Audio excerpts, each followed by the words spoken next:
My eyes look small. Cleaning my glasses, by the way. And I have to try not to look at myself, because usually I can just look at Cole, but Cole's not here.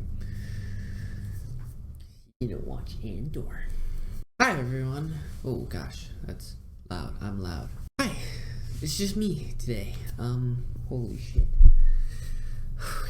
Welcome back to Comic Conquest. Today, I am talking about Andor. I want to say Andor. Watching too much Rings of Power, you know. So, Andor is the newest Star Wars show to come out. It's 12, 13 episodes. I should research things like this. Andor is really good.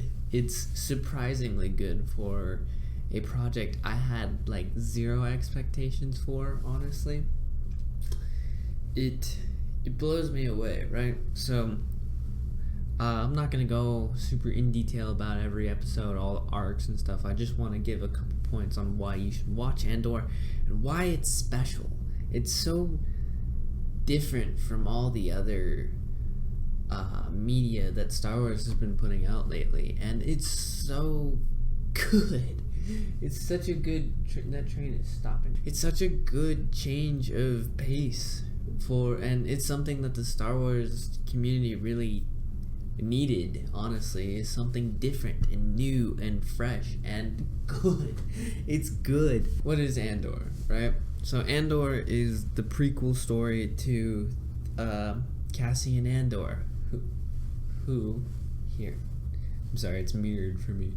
This is Cassian Andor, played by Diego Luna, who does a fantastic job, might I say. But he was this character who dies. He dies in Rogue One, right? If you haven't seen, spoilers for Rogue One, although it's been a couple of years at this point. But what? So he dies. So why should you watch this? Why do you care? Rogue One is such an okay movie. It's fine. Besides the Darth Vader scene that everyone loves, that's just a fact.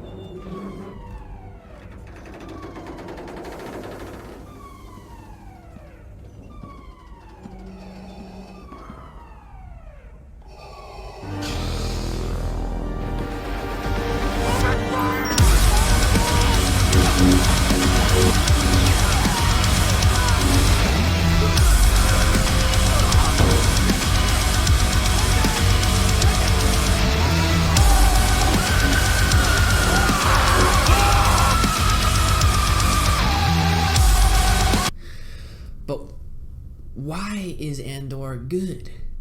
It takes a character that, people liked, but I don't think anybody really cared about. Maybe some people did. Maybe there's some novelization. I don't read the novels. Call me a fake Star Wars fan. I'm just like a couple levels above casual viewer, I think you would say. That's kind of the point of this channel, honestly.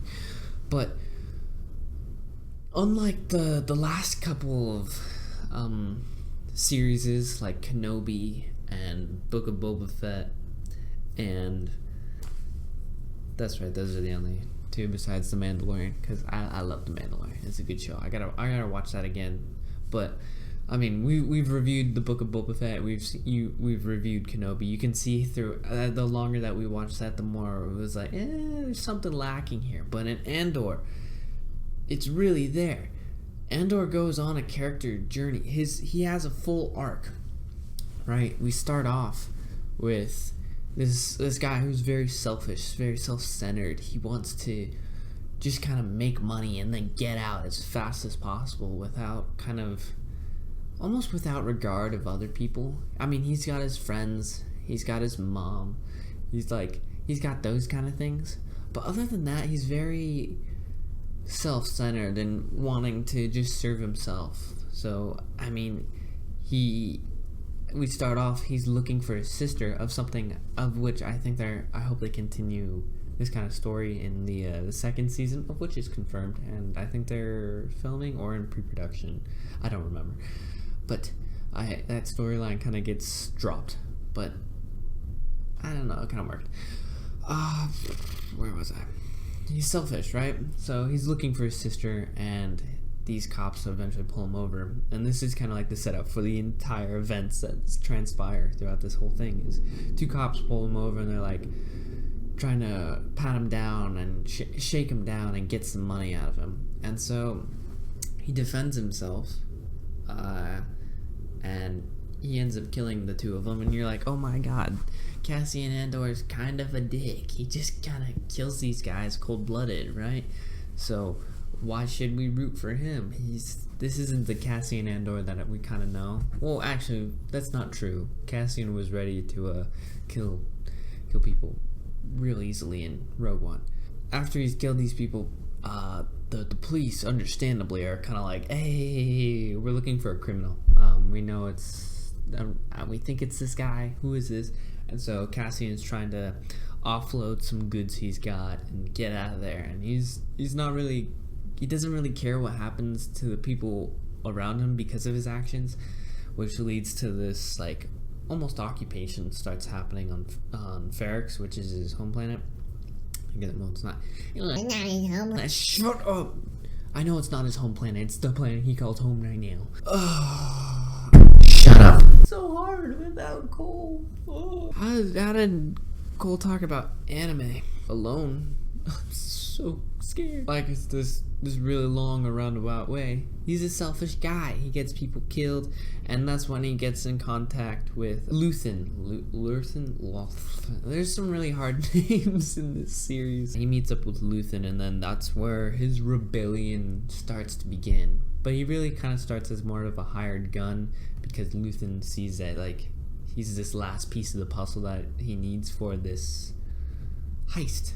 Is the word that I'm looking for. They're pulling a heist on a imperial barrack thing that's occupying Aldhani. Aldhani is this like forest place. It's great. It's got natives and But from there we start to get these seeds of becoming like part of a team and caring for people and being a rebel, like the rebel that he becomes and stuff. But it takes a while, and this entire time while on Aldhani getting ready for this big heist to steal the payroll from the Empire itself, he's like stubborn. He's stubborn. He doesn't want to be a rebel. He's just in it for the money so that he can get out and disappear and have an easy life or whatever, right?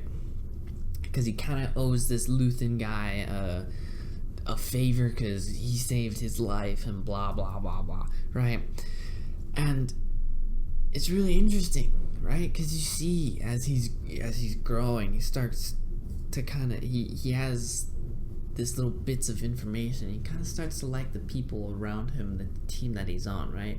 And there's this kid who's writing like the rebellion's manifesto or whatever, right? And he's very curious about Cassian's thoughts and process of like, why, if you don't like the Empire, why not fight the Empire? Why just kind of hide, right? And this is the idea that starts to get into Cassian's idea, or not into his idea, into his head. These are the ideas that get into his head, and it's just fascinating watching as Cassian is trying to refuse and not agree, but really deep down he does agree. And it's all thanks to kind of Diego Luna's portrayal and acting that you see this very slow progression.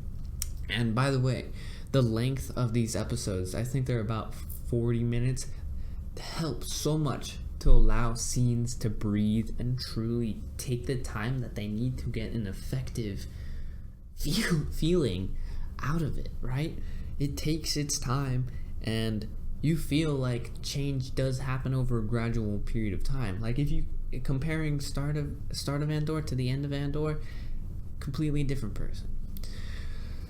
And so where Aldhani happens, the heist goes off, people sacrifice, and this is something I also have to say.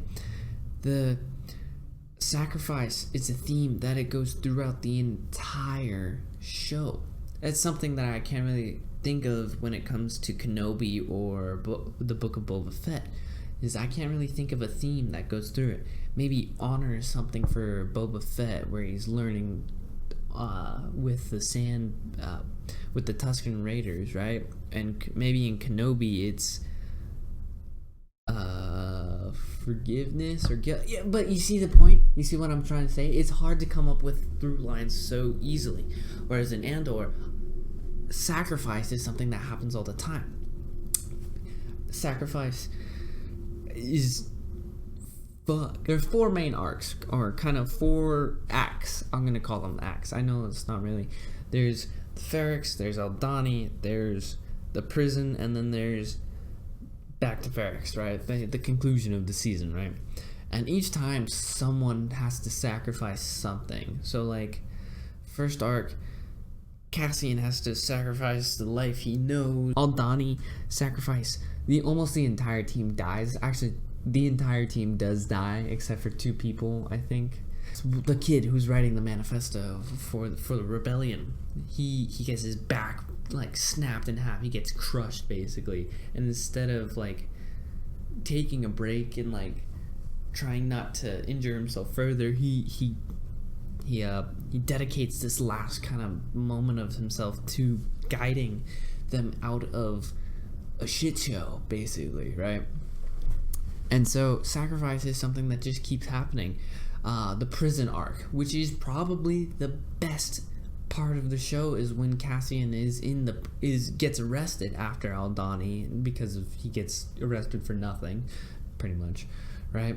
And so he's thrown into this prison with a bunch of people, with surprise guest appearance of Andy Serkis, who is fantastic as Kino. I think it's like Kino Lloyd or something like that. I'm bad at names to begin with, so but Kino, right? And Kino is he's the floor manager, right? He's a prisoner along with everyone else, and he's gotta run these guys who are just manufacturing parts. For what? We don't know. For the Death Star, it turns out it's part of the satellite dish, that part of it, the big dish that like fucking blows everything up. That is that part of that part, yeah. Kino is a man who's like, no, we stick to the rules. They say we have this amount of time and we work off our debt and whatever, and then we'll be out of here. And like Cassian's like, well, I'm not sitting around for this. Is stupid. I'm gonna get out of here, right? And it takes a little bit, but he starts bonding with the other people that he's trapped alongside with, right? They're all working, right? And he's starting to come up with a plan to try and escape. And it's just interesting, because you see Cassian go from someone who doesn't care to start caring about all the people around him. He starts to form a bond with all these other people who have been arrested for kind of nothing. It's kind of been revealed. It gets revealed like him. He gets arrested for literally being at the wrong place at the wrong time. Just kind of looking around. Eventually a prison break does happen. That's kind of the show, right? And Cassian's leading these people, all these other prisoners with him to escape, and he gets Kino to finally break out of this, like, follow the rules and do what we say, get out on good behavior, all of that. So he breaks Kino out of that by inspiring him, like, I'd rather die fighting the Empire than helping them with whatever it is that they're trying to do here, right? And that kind of comes from what the kid writing the manifesto is. I don't remember his name, by the way. I'm so sorry. But that comes directly from the kid. And it's beautifully done, and it's so subtle in the way that if you're not thinking about it, you just kind of think that Cassian's got fed up with this, but it's all these ideas coming in and like changing his perspective, and he's not a selfish man anymore. He's grown. And while escaping the prison is in the middle of an ocean, right? And it's revealed right at the edge, right as all the prisoners are jumping off into the ocean and swimming away. Kino, played by Andy Serkis, can't swim. So, and he knew that from the entire time. Like, we see that immediately, that the prison is surrounded by water. And so he has to know that. So he stood up. Kino inspired everyone to get up and revolt and escape knowing that he couldn't escape himself. He doesn't know how to swim, and yet he still helped, even when he knew he had no hope of truly escaping himself. He sacrificed his freedom, or his life, for his brothers and all these other guys. Cassian's mother dies eventually through this, right? And so Cassian goes to basically free his friend or whatever, or kind of pay his respect, but it kind of leads into a rebellion of Ferrix, and they free themselves, right? And Cassian's not worried about himself at this point. He's risking his own life to save his friend Bix, Bix. I thought it was Biggs, for they say it like Biggs for a while. And yeah, there's a bunch of people on Ferrix sacrifice themselves for the freedom of others, and I'm not sure if they win. I'm not really sure. I guess they win because some of them escape and things like that, but it ends with Cassian joining up with Luthen again, and I've left out a whole lot of things because I would really like it if you guys watched it, because this show is kind of getting a little kick to the side, right? And that's not very good for a show so good. But Andor is different because the minor characters play huge roles in shaping Andor. Andor isn't this hero who inspires everyone else. People inspire him so that he can inspire others. It's a different tale. It's not like where instead, like Kenobi is this guy who has to find himself, and he does it through being forced into these situations, where instead Andor becomes something new because of the situations he's put himself in, right?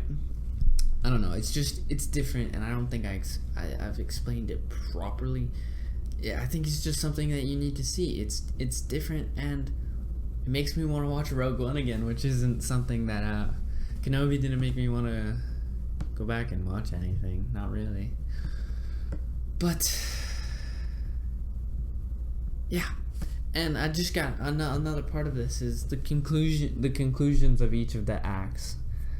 Each of the 4 acts, like I said, are so tense and like nail biting. I don't know, because none of these, except for Andor, any of these characters can die.